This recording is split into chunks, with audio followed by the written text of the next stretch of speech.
Okay, let's try this again. I only have a couple pages left. Mowgli stood upright, the fire pot in his hands. Then he stretched out his arms and yawned in the face of the council. But he was furious with rage and sorrow. For wolf-like, the wolves had never told him how they hated him. "Listen, you," he cried. "There is no need for this dog's jabber. You have told me so often tonight that I am a man. Indeed, I would have been a wolf with you to my life's end. That I feel your words are true, so I do not call you my brothers any more, but Sag, dogs, as a man should. What you will do and what you will not do is not yours to say. That matter is with me, and that we may see the matter more plainly, I, the man, have brought here a little of the red flower which ye dogs fear." He flung the fire pot on the ground. Some of the red coals lit a tuft of dried moss that flared up, as all the council drew back in terror before the leaping flames. Mowgli thrust his dead branch into the fire till the twigs lit and crackled, and whirled it above his head among the cowering wolves. "Thou art the master," said Bagheera in an undertone. "Save Akela from the death. He was ever thy friend." Akela, the grim old wolf, who had never asked for mercy in his life, gave one piteous look at Mowgli as the boy stood all naked, his long black hair tossing over his shoulders in the light of the blazing branch that made the shadows jump and quiver.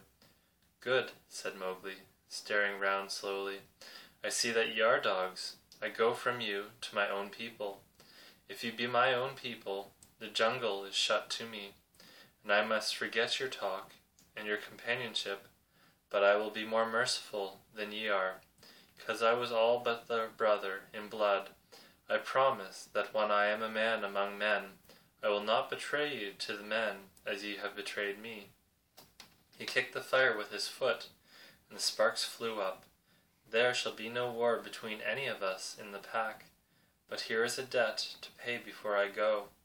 He strode forward to where Shere Khan sat blinking stupidly at the flames, and caught him by the tuft of his chin. Bagheera followed in case of accidents.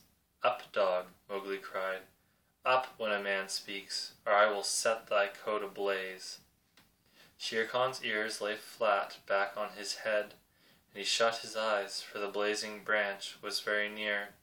"This cattle killer said he would kill me in the council because he had not killed me when I was a cub. Thus and thus, then do we beat dogs when we are men. Stir a whisker, Lungri, and I ram the red flower down thy gullet." He beat Shere Khan over the head with the branch, and the tiger whimpered and whined in an agony of fear. "Pah! Singed jungle cat, go now.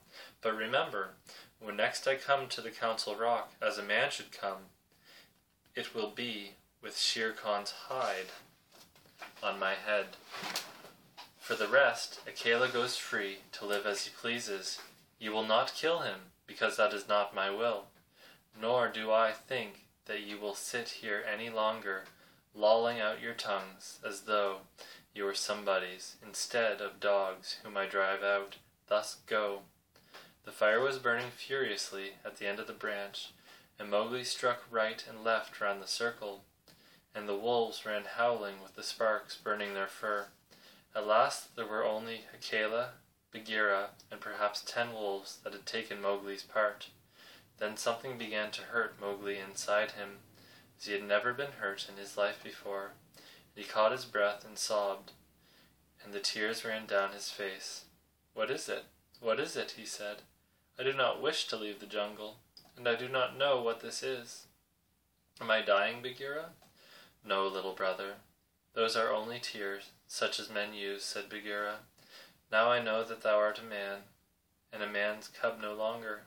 The jungle is shut indeed to thee henceforward. Let them fall, Mowgli. They are only tears." So Mowgli sat and cried as though his heart would break, and he had never cried in all his life before. Now he said, "I will go to men. But first I must say farewell to my mother."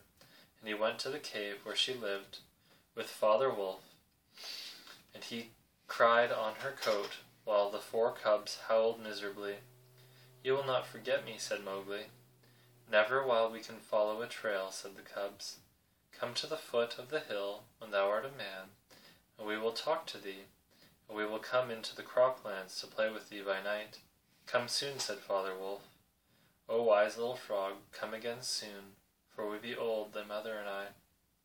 "Come soon," said Mother Wolf, "little naked son of mine, for listen, child of man, I love thee more than I ever loved my cubs." "I will surely come," said Mowgli, "and when I come it will be to lay out Shere Khan's hide upon the Council Rock. Do not forget me. Tell them in the jungle never to forget me." The dawn was beginning to break when Mowgli went down the hillside alone to meet those mysterious things that are called man. And that's the end of the chapter, Emily. I hope you enjoyed it. Good night.